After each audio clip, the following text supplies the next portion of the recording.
Hi guys, and welcome to the High Man podcast. It is Saturday, the 17th of September, currently 11:47 a.m. Welcome. It's hosted by me, Kayla, and Peter. How are we doing today, Welcome Pete? to the podcast, guys. This fifth episode. So what will we be talking about today? Well, today's kind of just going to be a bit more off the cusp. I think you've got a few ideas you want to kind of bring up, and then we're just Yeah. try and talk about those in as much detail as we can, and then kind of go off on tangents if we think it's necessary. Yeah. Keep it flowing fluently. Yeah. So let's get straight into it then. So I've Yeah. got a couple of ideas from Jordan Peterson's Maps of Meaning 2017 lectures. I listened to the first few of them and some pretty cool stuff in there. So but basically one thing I learned from there was that we have two different reward systems in our brain. So we have an incentive reward system and a consummatory reward system. So the incentive reward system, both these are like regulated by dopamine. But the incentive reward system is basically um, the reward you get when you're progressing towards more of a long-term goal, or your life is moving in the direction that you'd like it to. Whereas a consummatory reward is reward you get from like consuming, um, whether that's Is that anything? nice food or entertainment, or but basically the consummatory rewards, um, it leaves you like once you have consumed it, you've satiated the reward, then it leaves the question, um, okay, well, what do I do next? Whereas the incentive reward system, sort of like positively reinforces itself over time and constantly, like the further you move forwards, the more capacity you have to move even more forwards, and then that's all very nicely positively reinforced as you continue to take that sort of action, and that's helps you move forward. And I thought this was really cool idea actually, because we've been talking about this whole higher man concept of how the higher man is someone who, compared to the last man pursues consumption as a means of feeling pleasure, or just a way of living life that they Yeah. think is rewarding in some Giving way. its life meaning almost. Yeah, whereas the high man would pursue more long-term goals, and what we can see here, that the reward systems in the brain reflects the how pursuing long-term goals will give you a more sustained feeling of fulfillment and meaning over time. So yeah, any thoughts on that, Kaylock? Yeah, I mean, when you talked about the consumption reward system, you kind of said like once you've satiated that feeling, you ask the question, "What's next?" But like, I feel like that also does happen with long-term goals. Sorry, I Mm. feel like it didn't maybe not happen as often, but when that does happen, it kind of creates like an existential crisis for a person. Like you Yeah. kind of see it a lot with athletes. Like they grind for years to become the top of in their chosen sport, and then they get to the top of their level, and then the footballer, for example, will move to a club and get paid like ungodly amounts of money, and they've kind of almost made it to the end of their journey in terms of like what they kind of pictured when they were younger, Mhm. and then once they make it to there, they for some reason taper off in their skill and then kind of go downhill. Like it happens to so many footballers, in my opinion, and then like you could argue it happened to like fighters like Conor McGregor Mhm. on his up and coming journey to becoming the champion. He was just undeniably amazing, and then he kind of got all this wealth and riches and attained his long lifelong journey Mhm. goal, and then he kind of tapered off. But I mean, I guess you could argue it's still much more better to go for that long term goal than the consumer instant gratification goal. Yeah, that Conor McGregor example is interesting. It is a common occurrence for people to make loads of money, like if they're a fighter or an athlete or like a rock star or whatever, and then like the money, once they have everything that they were working towards in the first place, obviously there's not that same motivation there for a future vision. But the thing about like that Conor McGregor example is like there's going to be some interaction between as you like as he attained his as he pursued the incentive reward of becoming one of the best fighters in the world, um and he made loads of money. That opened up so much room for him to pursue consummatory reward because he had so much access to, he could do whatever the fuck he wanted basically. Right. And yeah, Yeah. whilst that seems great, it's not always good for people.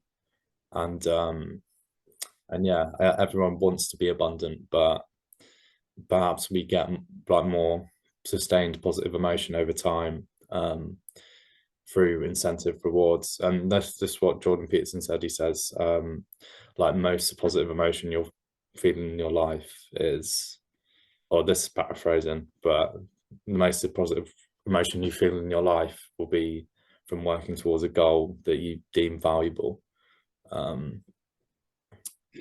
So yeah, so and another thing he mentions is like in terms of the satiation of like the incentive rewards, eventually you can reach a point of satiation working towards a goal.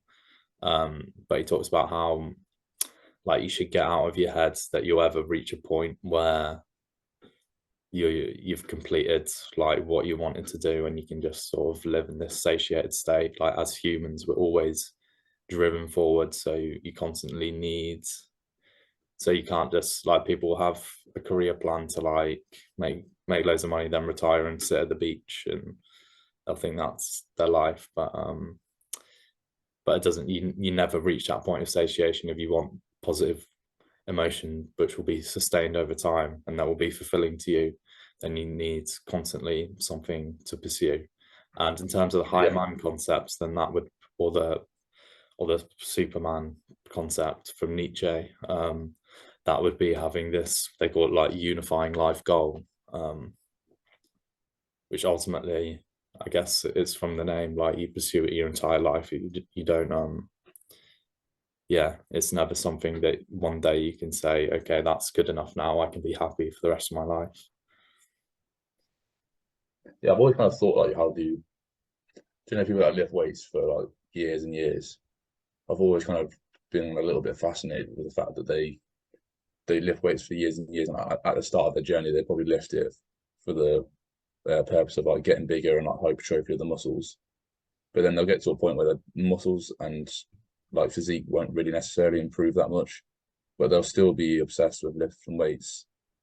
And I guess maybe it's because they're trying to make themselves that a little bit stronger every time and do more reps or whatever. But like, is your body not limited by its own like physical ability? Like, can you lift weights for the rest of your life and always get like a little bit better each year? Probably not, because with age, like once you get to probably 35, 40, unless you were willing to like hop on some gear, and then you could make progress forever Yeah, until you die. But maybe it's more of naturally like as a humans, mental thing. yeah, naturally as humans, I think performance goes, I mean, obviously performance goes down after a certain age, so you can't progress forever. But yeah. Um, Yeah, I mean that what you were saying about Peterson saying how you should kind of always pursue this this goal that you have in mind, and that'll give you true meaning, but have the realization that you'll never actually reach it. But that brings me back to the remember watching that video of Matthew McConaughey yesterday. He was accepting like an Oscar award, and then he says like it's just an amazing speech. He's like, oh, people ask me who my hero is, and then he says, my like in short terms, he says my hero is me in 10 years, and then in 10 years time, my hero then will be me in 10 years. and he's just always pushing the goal further and further the closer he gets to it. Yeah. It's a Yeah. nice idea. It's almost like that. It's almost as if that is all that will always be the case, regardless of whether you're conscious of it or not. Like Yeah. some people don't realize that, and they think once they get to the end point, then that's when they'll be happy. But once they get to that Right. end point, like by the time they get to that end point, there's another end point that they want to get to. And I guess some people don't live consciously of that. And so, yeah, it's maybe important to realize that um, the positive emotion you feel will be in the pursuit of the goal, not in the attainment. And then you can kind of get the best of both worlds there, rather than always you can enjoy the positive motion of pursuing things without having to rely on the rewards, which even if it does give you some satiation, it will only be temporary. Could you? I don't think you could, but like, could you almost disregard the the like instant pleasure of having that reward, and then moving on to the next goal? Or it could, like, can you live a life where you're just pursuing and that will give you true happiness? Or do you like intermittently need that kind of instant gratification of, oh, I've made $1 million, I want to go buy like a 20 or like $30,000 car or whatever? Yeah, Like, can you have a life without that kind of consumerism, consumption reward system, and just purely base your happiness on the pursuit of the goal? perhaps to some degree it is, because if you receive a positive external reward for a behavior, then it will positively reinforce you to do that behavior in the future. So that might be a factor in maintaining motivation. But something that Andrew Huberman talks about is that if you want to stay motivated over time, then you should try and seek pleasure from effort. You should try and directly relate those things, and you shouldn't always. For example, he gave the example of like when he completed a big project or something. Like you don't want to go out and celebrate every single time, because by going out and Yeah. celebrating with external rewards, it undermines the positive reinforcement of the effort itself. So you want to get the film, you want to get the enjoyment and the pleasure from the effort of pursuit. And I think if you can program yourself to do that, then it's extremely powerful, because you can like the harder something gets, the more effort it requires, the more motivated you become, because you associate effort with enjoyment. And I think that's something which someone Right. like David Goggins does. Like he's massively like he loves the pain of it, and like the more painful it is, Yeah, the yeah. more he knows He's it's turned going to pain into help pleasure. build him. So having that is very powerful, and that would be in the absence of a external reward. Um, but yeah, I think it makes it difficult as well in the modern day with such easy access to consummatory rewards, whether that be through entertainment consumption through your phone, which most people spend hours and hours every day on their phone, um, or whether that be through highly sugary foods, or you name it. There's just pleasure to be had everywhere. So I think it makes it very easy to fall into a state of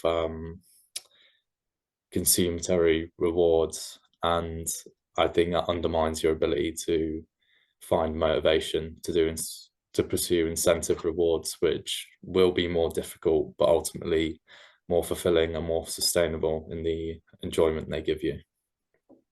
Yeah. Yeah.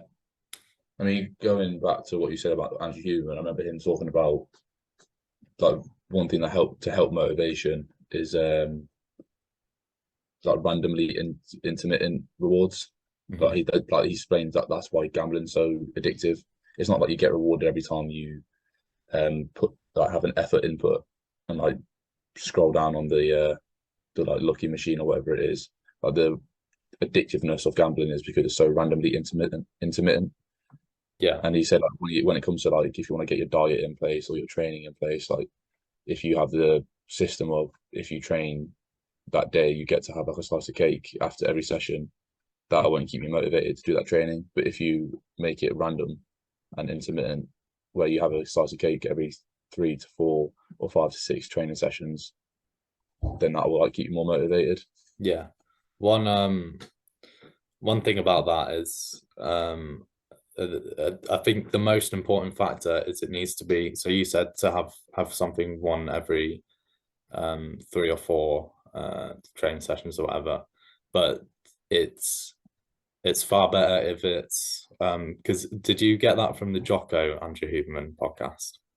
It might have been that. I think I saw him talk about it in someone else's as well. Yeah, I think he's spoke about it multiple times, but in that podcast they gave the example of like they said like about 1 in 3 times you might want to implement an external reward, and Jocko gave the idea of having like a fucking like a bowl with ping pong balls in it, and then 1 out of 3 of them say you can have this reward.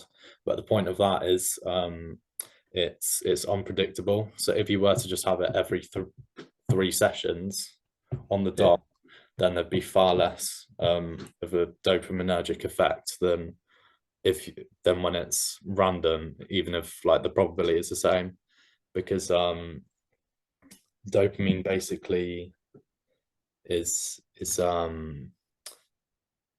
like something that dopamine system is basically it wants to predict outcomes of things, and when you get an unexpectedly positive outcome, then you get a spike of dopamine.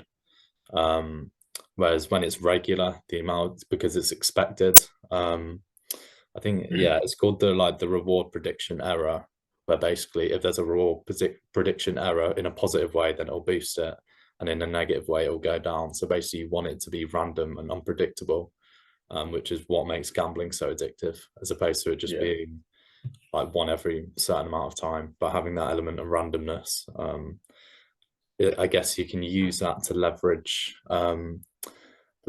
your brain in a way the same way gambling companies do, but to try and motivate yourself to do productive things if you reward yourself in that manner.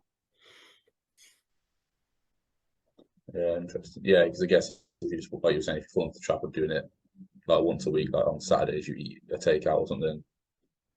Well, is that sustainable? I guess to some people that is sustainable. I was a guy back home who like eats really healthy.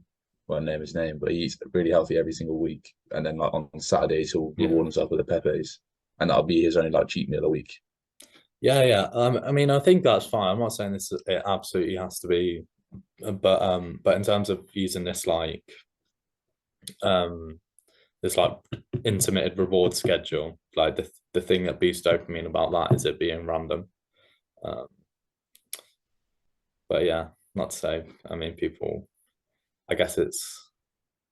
I mean, people can have whatever routines they want with it, but I guess it's just a tool people can maybe implement if they want to give it a try. Yeah, a bit of biohacking. Biohacking. I don't think Andrew Huberman likes the term biohacking because he just Really? thinks he calls them like tools, not hacks, because they exist Ah, already, and like you're not changing anything. You're just using things that are already there yeah. and already function on a daily basis. I Um, guess you're not taking advantage of a system in a malevolent way. yeah, or you're not even manipulating the system. You're just using it as you would a tool because that's just Yeah. it's just how it works. But I guess if you can apply that knowledge in a way, then it's pretty powerful. Um, Interesting. but something else about this about the just dopamine in general, but obviously with the incentive reward system, the dopamine it sustains more over time. But basically, dopamine is analgesic, which means it produces the amount of pain you feel. So this is why when people like in a war or something, they can get they can get shot and not even realize it because they're in such a stimulating environment that that they just don't even feel a fucking gunshot, even though that's an extremely painful thing to happen. But it also doesn't just relate to physical pain, but it relates to like your emotions as well. So when you have higher dopamine, you're less sensitive to negative emotion.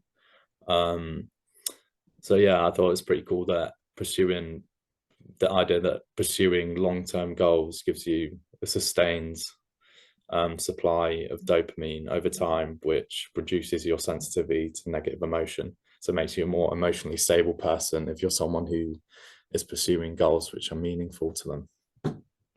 Yeah. Yeah, I guess like maybe that ties into like why I think it myself, like, well, how's Elon Musk even still like alive with the amount, and like people like him, like when they work 70 to 100 hours a week every week for like decades and decades, how are they even still like functioning? But I guess it could be because of that reason, maybe. But that ties Yeah, into it a little bit at least. I mean, yeah, I think he's obviously a very, very dopaminergically driven person. Just to be doing that amount of shit and working that much, I think you have to be. Uh, should we move on to another topic? Yeah. Did you have any ideas coming into the episode or I did have a few written down. I've not looked at them for a week or two. I'm trying to find them quickly.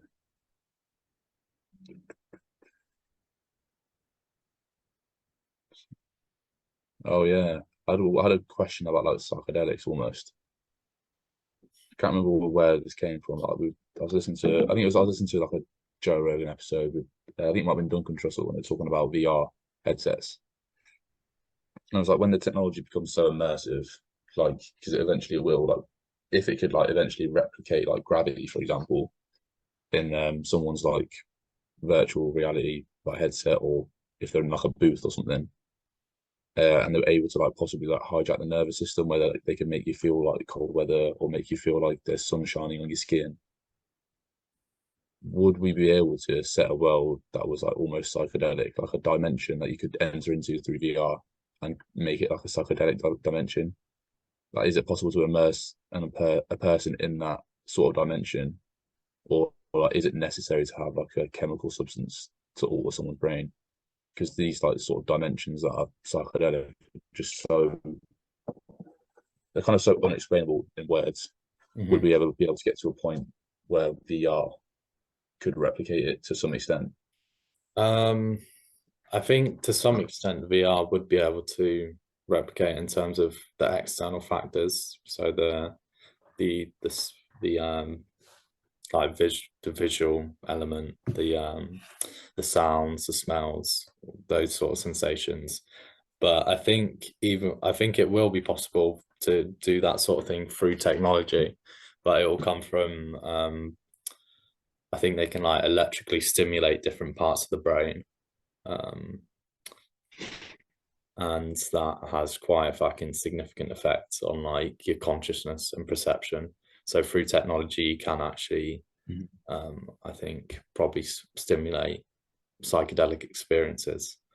Because apparently we have DMT in the brain, so maybe they could Yeah, stimulate something to release that somehow. yeah. Apparently, some people can do that Through, sort of thing through like meditation practices. They can release. They have so oh, is it much called like control over. nootropic breathing? Something? It's like a Sorry, breathing technique. yeah. I think it's like a breathing technique you can use, isn't Uh, there? is that Kundalini yoga? Is that what they call that or something? Something like that. But I I'm think I not. heard someone talk, oh, he was on JRE and he was talking about, might have been Rich Strassman, like the guy who's like written a few books about psychedelics and its use.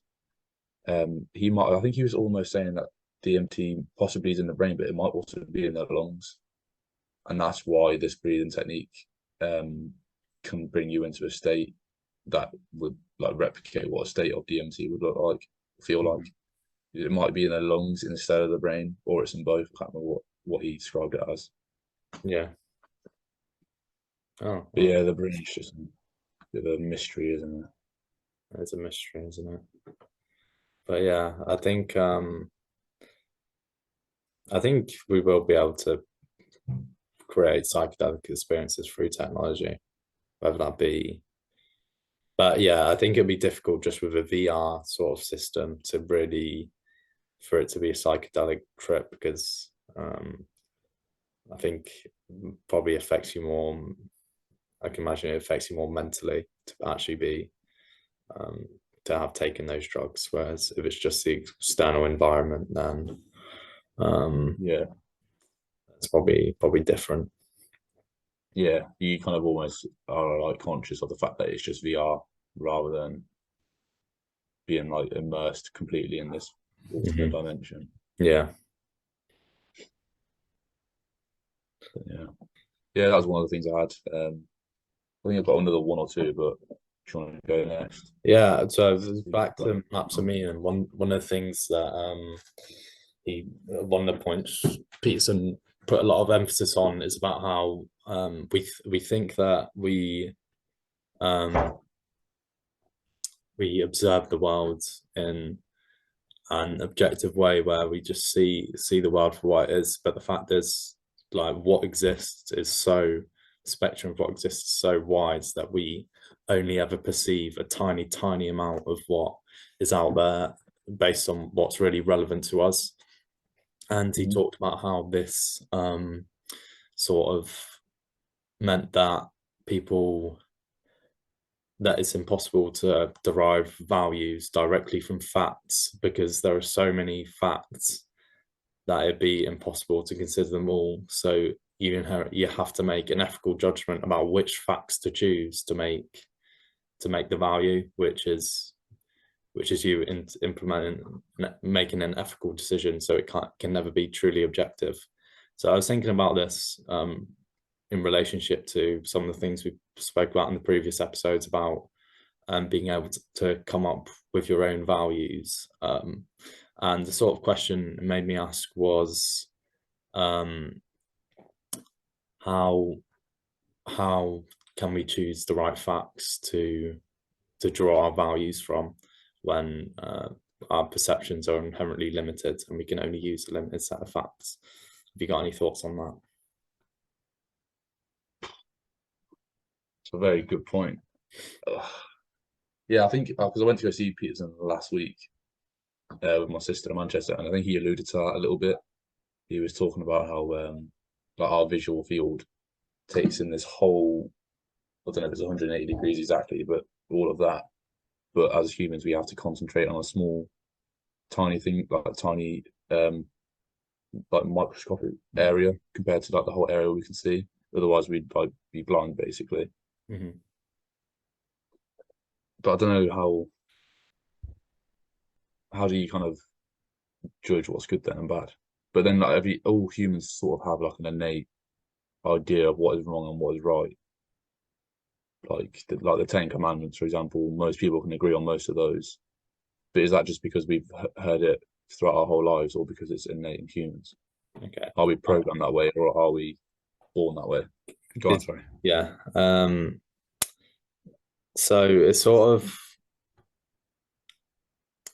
because nowadays we spoke about this in relationship to Nietzsche about the death of God, and everyone's sort of science is everyone's God now. Science is the ultimate truth, but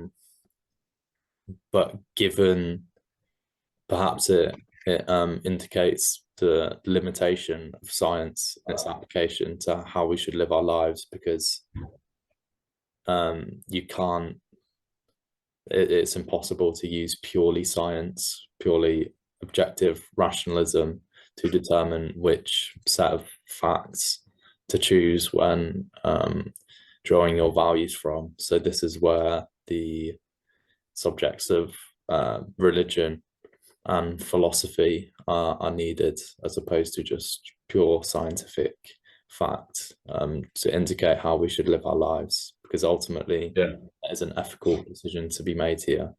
Um, and yeah, but it's one of those things where it's not it's because you can't make a scientific experiment about it.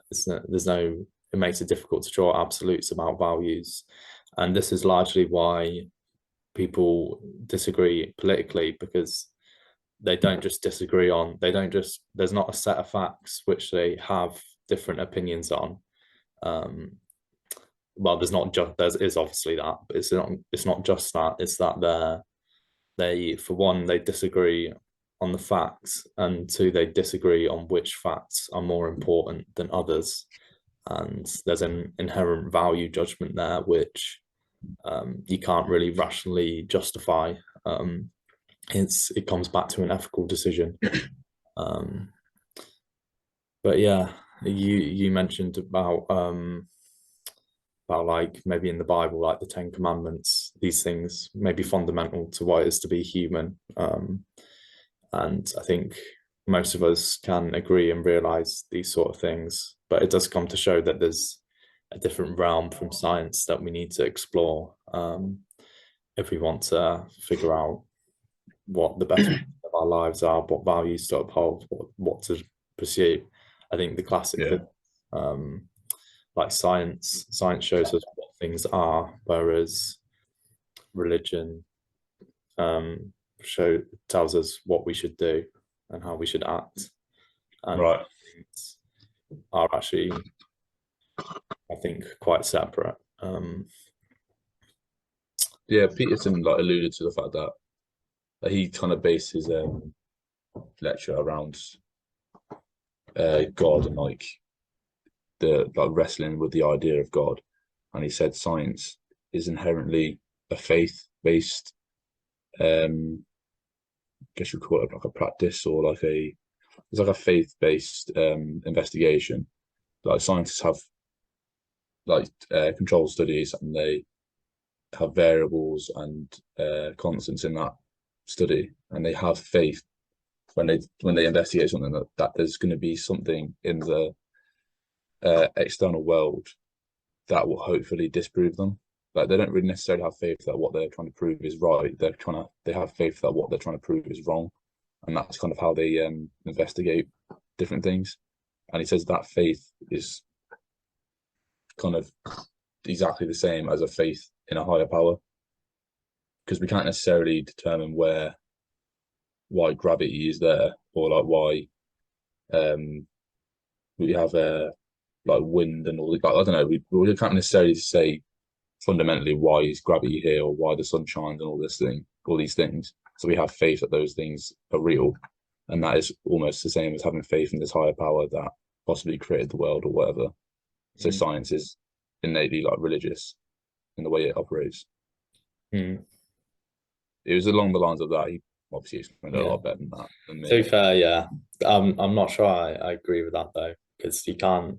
It's like whilst science is limited in that it's only objective facts. Like the scientific method inherently removes any subjective value because you want to get the objective facts. So it's limited in that sense, but in terms of like your belief in the findings of science, then I think science is extremely powerful, and because it's been used to, like, people deny science, or they'll say, like, some crazy conspiracy theorists will say like, oh, satellites aren't real, but they still fucking watch their TV and use their phone signal and stuff. Without the outcomes from science and what we've been able to do with it, I think, yeah, you have to believe it, but that doesn't mean that it can be used to talk about subjectively how we should live our lives, because it's inherently to the method of science to remove any subjective value, but that doesn't mean subjective value doesn't exist. Yeah. And going back to what you said about how different people everyone can kind of agree, there's usually a consensus on a lot of values, but different people will prioritize certain values more than others.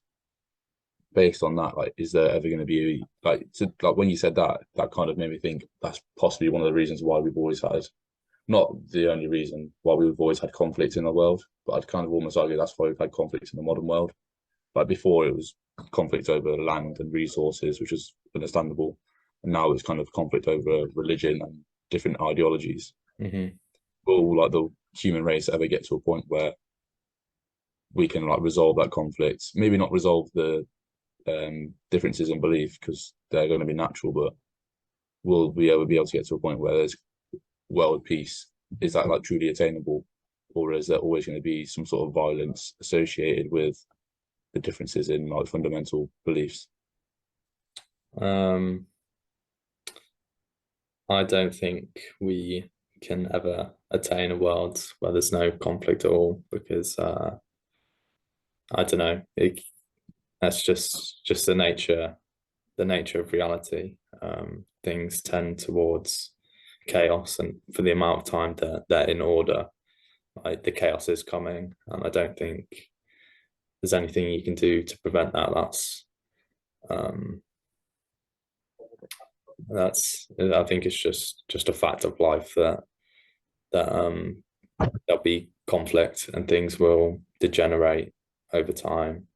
I mean, it's a law of fucking, it's a law of science with entropy that things tend towards chaos. Um, but within that, obviously, we can bring about order. Um, but yeah, the chaos is always coming, I think. So we Yeah, just got to do our best to manage that.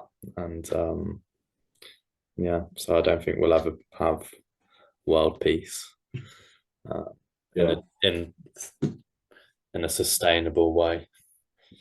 Um, or maybe yeah. ever, just because there's so many people, and there's always going to be some cunts out there trying to fuck shit up. Um, Trying to, yeah, them trying to like make everyone conform to their way of thinking and all this. It's a bit of a shame. But, ah, well, comes with the territory, I guess. yeah. I mean, but like talking about that, I remember hearing about someone. I think it was Paul Check. He's got like a podcast called what's it called? The Hero's Journey. Yeah, so he's got a podcast called The Hero's Journey with Carl Kingsbury, I think his name, and a ex-UFC fighter, one of the founders or owners of on it. And they talk about the hero's journey and like self-actualization almost. And they reference Carl Jung. And Carl Jung kind of was one of the first psychologists to kind of explore like the unconscious side of the human psyche. And he talked about how Carl Jung tries to make it clear to people that everybody is as a human like a rapist, like a tyrant, because and all these like negative positions of power or like negative people in society. Like everyone has this ability to be them, and it's wrong for humans to assume that they will always be good and virtuous. Mhm. And if you could maybe teach everyone and show them that while you definitely have the ability to be this and you are this like innately as a human, but you can overcome it and control these like negative urges through psychedelic use, you can like expose yourself to these through psychedelic use you can expose yourself to the idea of that you are all these bad things, but that you also have the ability to choose the good side. Mhm. If you had everybody in the world go through that experience, could they then become world peace through the fact that everybody realizes, oh, I could be a tyrant and use my power to control people to conform to my ideas, or I could just have my ideas, believe in my ideology, but also believe in the fact that other people just as strongly believe their own ideology, or is that just unattainable?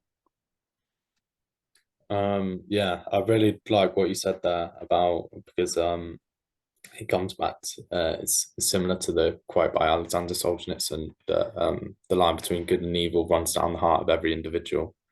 And I think that stuff from Carl Jung is the exact same idea, but obviously from a different person. Um, but yeah, back to the question: can everybody come to realize that evil in their own heart and be able to overcome that? And can everybody? I think every individual has the capacity to do that, but they never, not everyone will. and there'll always be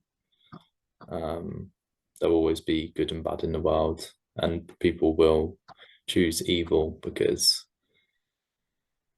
some people go down that path, and I'm not sure there's any way of making sure nobody goes down that path. I think it's as it's on an individual basis. Some individuals aren't going to make the right decision about that, but I guess what you have control over um, is yourself, and whether you choose to make that decision in yourself, and being able to realize that you have that capacity within you for evil. I can't remember. I think there's some like quite awesome shit, but it's like being able to see yourself in every person, which includes the murderers and people who've done atrocious things. You need being able to contemplate like what path would my life go down in order for me to do these things, which I think of as unimaginable. And Yeah, but it's maybe a scary thing to realize that you have the capacity to do those things in yourself, but that's also what gives you the capacity to be virtuous, because to be moral for this, to do the moral thing out of lack of ability to be evil or to inflict harm, there's no moral decision there. There's no there's no like, you choice. haven't done anything good. It comes back to the Nietzsche's idea of people of morality, many people's morality coming out of cowardice, not out of actually being a good person and choosing to do the right thing. They're just scared of the consequences, or they don't realize their own capacity for destruction and evil. But when you realize that you then have the power to make moral decisions. And on the other side of that, I think if you can realize the evil and bad that you're capable of, then it also makes you ask the question, okay, what good am I capable of? How much of a positive impact I can have in the world? Because we also have that in us. We're blind. We're blind to, like Jordan Peterson has said, we're blind to our weaknesses, but we're also blind to our strengths, and we don't know. And the upper limit to that, or the lower limit to that, is something we can't see. But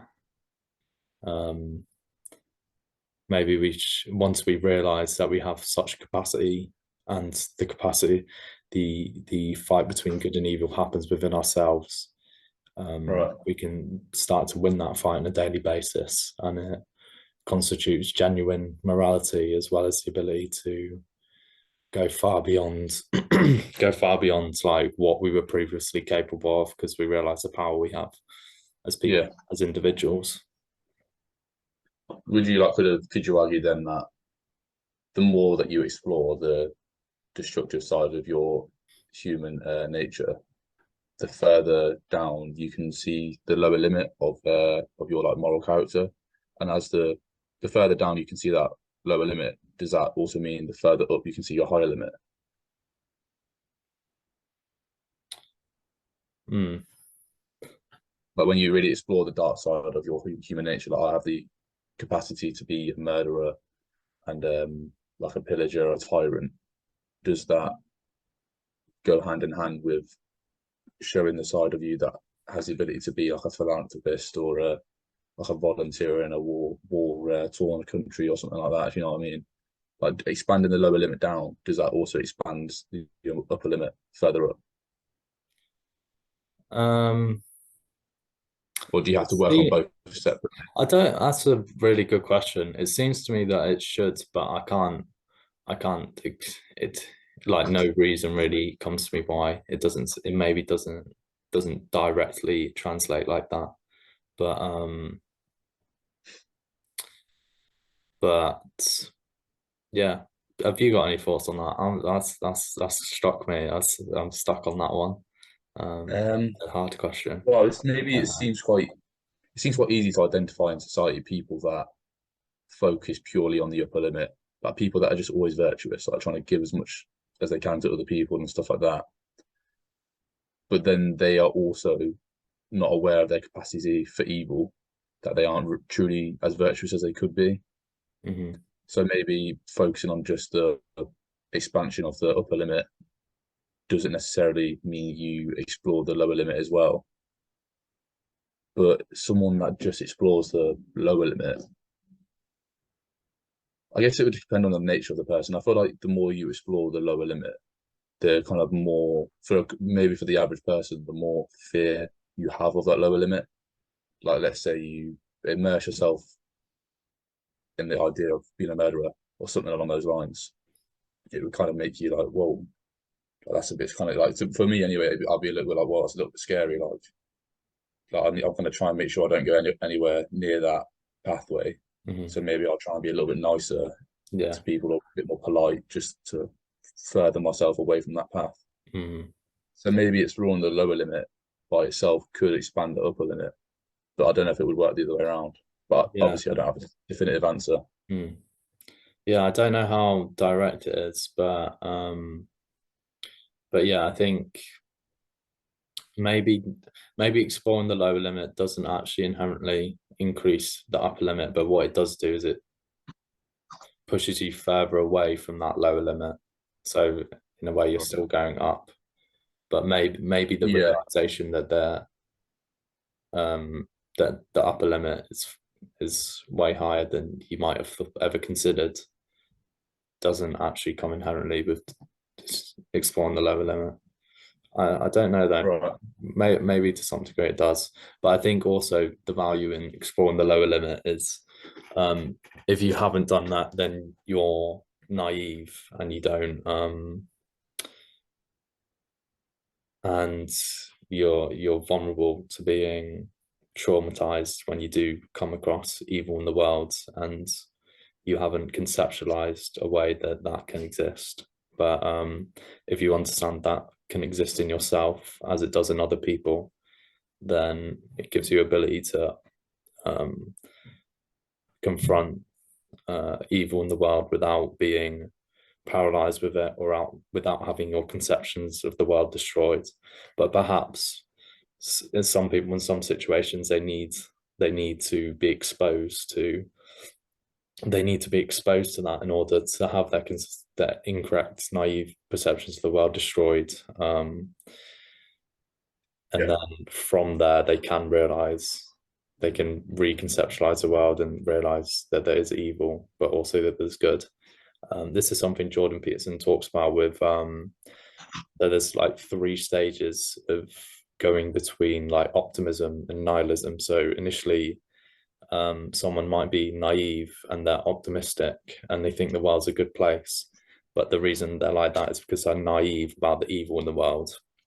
And then the next stage is they get exposed to the evil in the world and they become cynical. And they become cynical and nihilistic about life. But then the stage beyond that is you realize the evil in the world, but you also realize that there is a good that can overcome that. And it's kind of, counteract it. yeah, there's a similar idea with like trust. So in the beginning you might trust people um because you're Like you've naive never and you been. don't think they'll betray you. And then maybe Yeah, you get betrayed and you become cynical about it, and you don't trust people anymore. But the ultimate stage you want to get to is that you understand that there's evil in the world and you understand that betrayal exists and people will do that to you. But you choose to trust them anyway because it's a decision of faith that if if you make it's worth the risk because the payoff is will ultimately overcome will ultimately be a positive thing and worth the risk. And you also come to realize that, I guess, through difficult experience, maybe of betrayal and stuff, that you can overcome that sort of thing. And in the face of it, it's a risk worth taking, even though it can be bad, but it's not coming from a naive place. You're not trusting someone because you don't think they'll fuck you over. You're trusting someone because you understand that they might fuck you over, but you also understand that the best pathway forward is to have faith in the good side of them. Yeah. So so that just means in life you kind of have to just be accepting of the fact that you're gonna have to take risk and the damage that possibly comes with that open-heartedly. But then how do you process those negative experiences without becoming overwhelmed? Do you just have faith in the fact that these risks will eventually lead to a benefit? Um, how how do you confront it without being overwhelmed? Well, I think um, like you can have faith in the good in people and they will still betray you, but you don't get overwhelmed with it because you're not naive and you understand that there's evil and betrayal in the world. Um, and if that risk doesn't pay off, then you can deal with the consequences. But you realize even if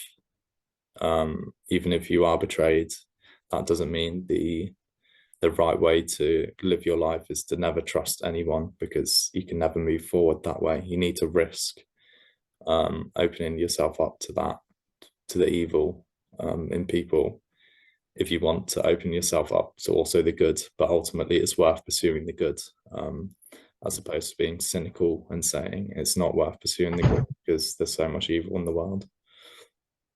Yeah. But it's a I guess it decision kind of of ties. faith, and uh, no one can guarantee anything, but it's probably still worth making that decision from a non-naive place. Yeah. I think it possibly ties back into like the Cain and Abel story again. Like, I was going to give the example of like how does someone that for years, 3 or 4 years, has just tried and tried and tried, but their luck just seems to always be on the bad side. Like, how do you get them to process these negative experiences without losing faith? But then it comes back to Cain and Abel and the higher man taking responsibility for your life in its entirety and just saying, this is my fault. As long as I keep working, then I eventually will be rewarded, maybe. But Yeah, how long do you have to work? How long can someone sustain that? Like, if they have 3 years like of just bad luck after bad luck, like they keep getting fired from their job because of redundancies, for example. Um, they can't seem to have a good relationship with anyone because they find the wrong person. Well, I guess you could argue that like, you pick the person you go into a relationship with, so it is their responsibility. mm-hmm. Maybe the job. Yeah, I guess it just tie back to the higher man. You just have to take responsibility for it, I guess. Yeah, and I think, I mean, not to say it's easy, and not to say that everyone would do it, not to say that even me or you would have the capacity to do it, but I think what it comes down to is you look at the situation, and what we see in the Cain and Abel story is to lose, to curse, to decide to curse fate once you, after bad luck, like it will never go well for you, that it will never be a better outcome, even if life is ultimately unfair. I think you guarantee the best outcome if you take responsibility for every decision Yeah, you make and everything that happens. yeah, But I mean, yeah, I don't yeah. know. Cursing fate means your outcome will always be on the side of bad luck, whereas taking the risk of just putting the responsibility on your shoulders means the outcome can go either side, good Mhm. luck or bad luck, rather than Yeah, 100% of and bad luck.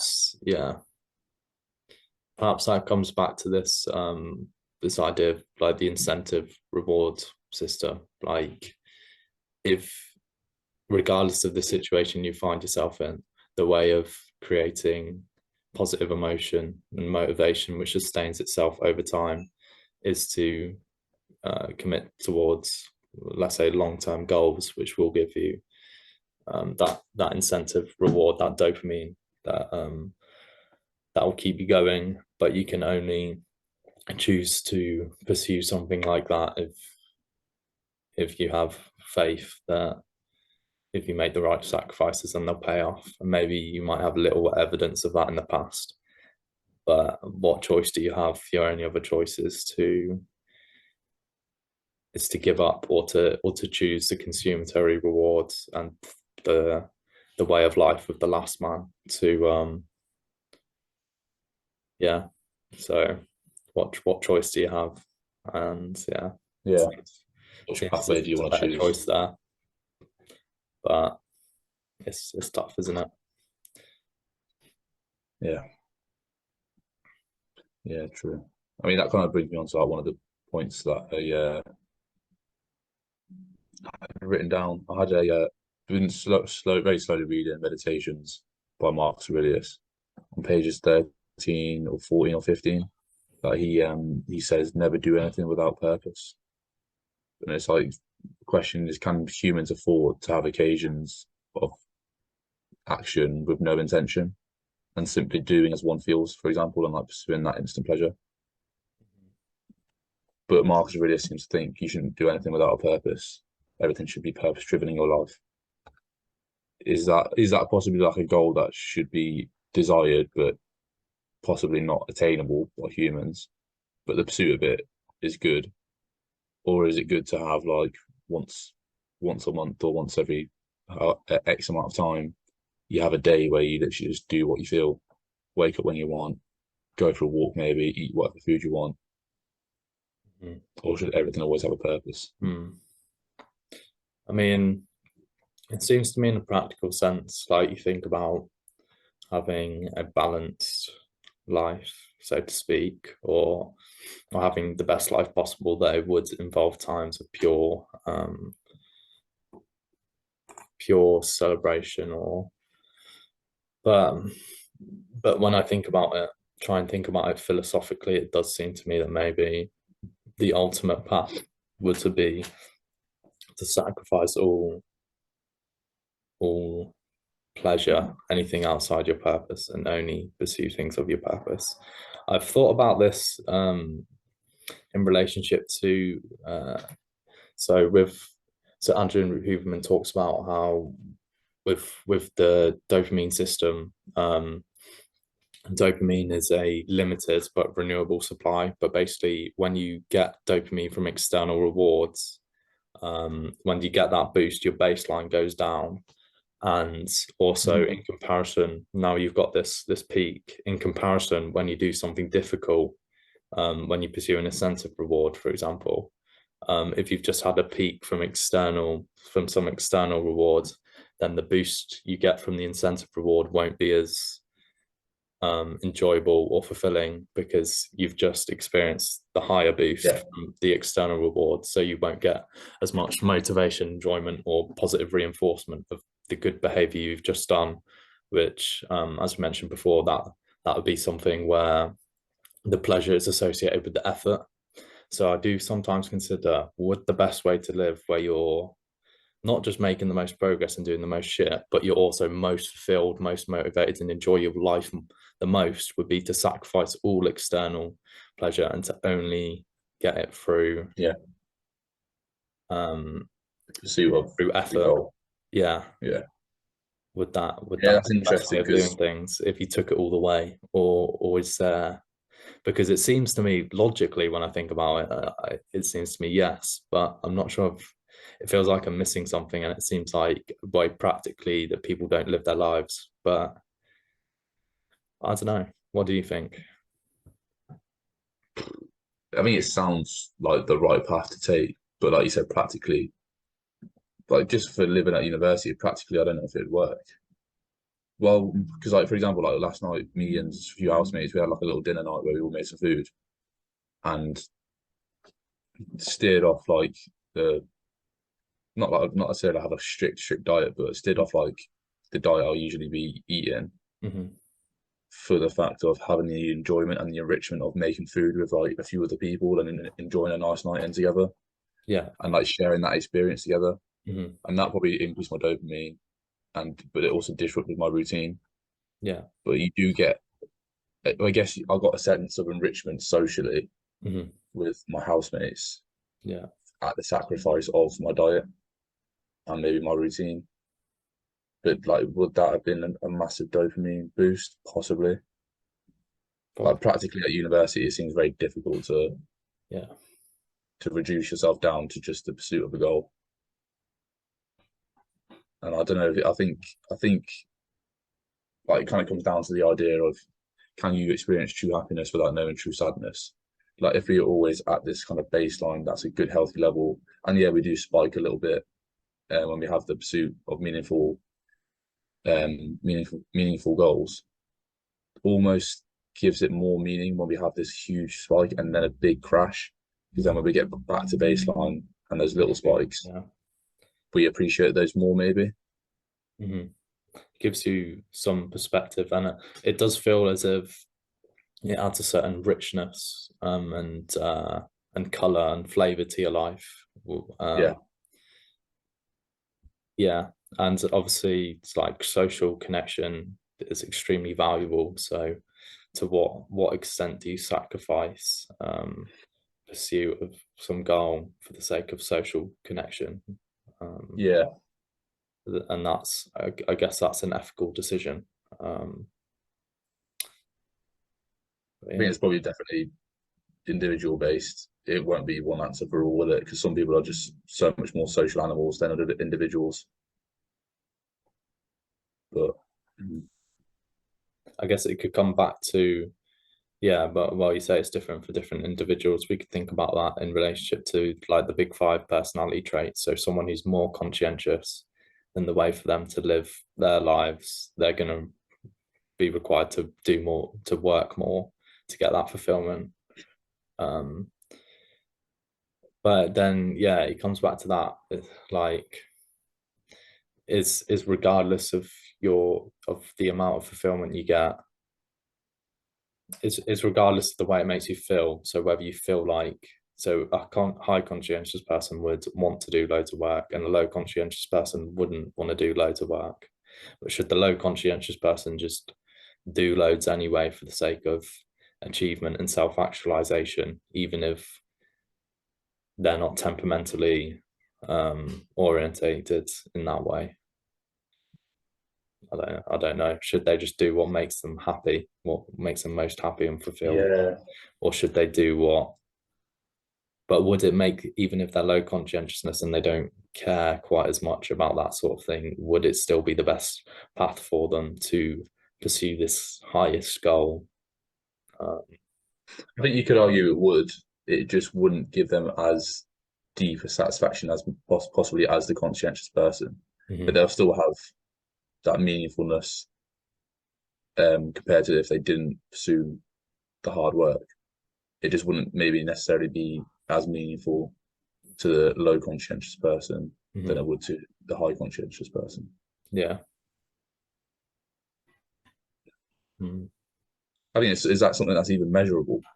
Like, is meaning to an individual, is that measurable by any like science, or is it kind of like a It's probably not, because it's a subjective thing, but people probably, they can probably tell you if they're really, if but some people aren't self-aware and they might not even realize that what they're doing isn't bringing their lives meaning. yeah? That's right. It's beyond me. Yeah, we've gone down the path there, and I just like, yeah, that's a lot of thought-provoking things, but does make you think, like, so many ideas to explore, so much we don't know. Yeah, there is, especially at a young age. I mean, Yeah. like this is where like I remember seeing over the last week, just like there's certain like young individuals that like one would be Greta Thunberg, and then I saw that like Millie Bobby Brown out of Stranger Things is like a UN ambassador or something. Like all these like young celebrity almost. It's amazing that they're kind of pursuing these meaningful things and positions, but they're so young. Like we don't know anything at this age. Like we don't have any true wisdom of what life is to Mhm. live, like what it is to live life. So how can they be ambassadors and speak to the masses about how to live their lives, especially from a position of being a celebrity where your life is definitely a lot different to the average person. Yeah, it's difficult. I do sometimes feel this with the podcast because we're quite young and we're talking about these ideas and Yeah. talking about our Oh, what do values we in the know? world and how people should live their lives when it does kind of feel like it's purely theoretical, everything we talk about, because maybe we haven't had enough time to try and test these theories. Yeah. But even Well, I guess that's the whole point of the podcast is to explore them in our mind, test them in our mind, hopefully test them out in practicality through our own lives and actions. But yeah, it's just it's difficult, good I to be guess. thinking about these things anyway. Yeah. But yeah, the, but it's hard to know whether we actually know anything. I'd like to think we I do, don't know and that shit. you know, I know how to sound like I know some things, but I don't know fucking shit, mate. uh, But I guess that's the fun of it. yeah, it's good. It's good fun to be fair. All right then. Well, I think we've wrapped up for today. It is currently 12:59 p.m. Saturday, the afternoon, the weekend. It was a good podcast. A lot of things we talked about. To be fair, it was nice that we got onto some random subjects this time. Yeah, it's good to It's, just kind of talk about some ideas that just randomly came up. It's quite nice to see because when you have a conversation with someone about it, you get different perspective on it, and yeah, and it's good sharing ideas back and forth that each other have got. yeah, So yeah, yeah, hopefully it's enjoyable listening. yeah. Thanks for listening, guys. We'll see you next time. Hopefully, do one next week. Try and do one a week. Um, get them out. Maybe keep them to like an hour, maybe for the first bit. Hmm. Or well, I guess it just depends on the episode, doesn't it? Yeah, But we'll try and talk about the we're going to talk about the Queen next time. We were going to possibly do it today, but I think we'll let the funeral blow over and see what the thoughts are on both sides of like if people want to keep the monarchy, if they think it's a good tradition to have entrenched in our society, or if they want to kind of abolish it because they think it's a bit outdated. And what comes up on both sides, explore those ideas. yeah, great stuff. Well, I'll All right, see you in the next episode. yeah. See ya.